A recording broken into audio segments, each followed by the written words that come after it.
RSS ಚಟುವಟಿಕೆಗಳಿಗೆ ಕಡಿವಾಣ ಹಾಕಿರುವ ವಿಚಾರಕ್ಕೆ ಸಂಬಂಧಪಟ್ಟಂತೆ ಸಹಜವಾಗಿ ಪರ ವಿರೋಧದ ಚರ್ಚೆಗಳಾಗ್ತಾ ಇದೆ. ಕಾಂಗ್ರೆಸ್ನಲ್ಲೇ ಕೆಲವರು ಇದರ ಬಗ್ಗೆ ಮಾತಾಡ್ತಾ ಇಲ್ಲ, ಕೆಲವರು ಮಾಡಿದ್ದು ಸರಿ ಅನ್ನುವಂತಹ ವಿಚಾರಗಳನ್ನು ಪ್ರಸ್ತಾಪ ಮಾಡ್ತಾ ಇದ್ರೆ, ಇನ್ನು ಬಿಜೆಪಿ ನಾಯಕರು ಈ ವಿಚಾರಕ್ಕೆ ಸಂಬಂಧಪಟ್ಟಂತೆ ಆಕ್ರೋಶ ಹೊರಹಾಕ್ತಿದ್ದಾರೆ.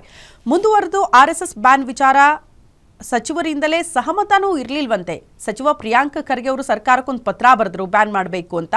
ಬಟ್ ಪ್ರಿಯಾಂಕ್ ಖರ್ಗೆ ಅವರ ಜೊತೆಗೆ ಯಾರಾದರೂ ಸಚಿವರು ನಿಂತಿದ್ರಾ, ಅವರ ನಿರ್ಧಾರಕ್ಕೆ ಒಮ್ಮತ ಸೂಚಿಸಿದ್ರಾ ಅನ್ನುವಂಥ ಪ್ರಶ್ನೆಗೆ ಇಲ್ಲ ಅನ್ನುವಂಥ ಉತ್ತರ ಸಿಗ್ತಾ ಇದೆ. ಆರ್ಎಸ್ಎಸ್ ಚಟುವಟಿಕೆ ಬ್ಯಾನ್ಗೆ ಕೋರ್ಟ್ ತಡೆಯಾಜ್ಞೆ ಬಳಿಕ ಸಚಿವರಿಂದ ಅಸಮಾಧಾನ ಕೂಡ ವ್ಯಕ್ತವಾಗ್ತಾ ಇದೆಯಂತೆ.